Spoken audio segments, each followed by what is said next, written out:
गणनायकाय गणदैवताय गणाध्यक्षाय धीमहि गुणशरीराय गुणमण्डिताय गुणेशानाय धीमहि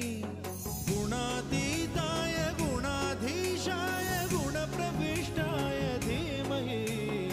एकदन्ताय वक्रतुण्डाय गौरीतनयाय धीमहि गजेशानाय भालचन्द्राय श्रीगणेशाय धीमहि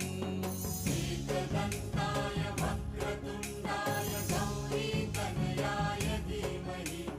गजेशानाय भालचन्द्राय श्रीगणेशाय धीमहि गानचतुराय गानप्राणाय गानान्तरात्मने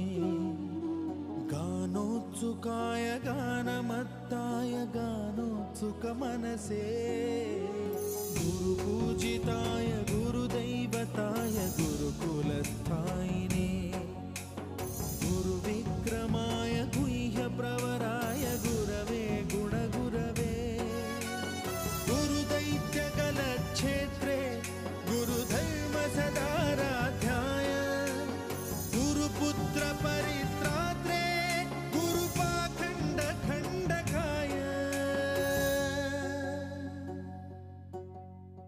गीतसाराय गीततत्त्वाय गीतगोत्राय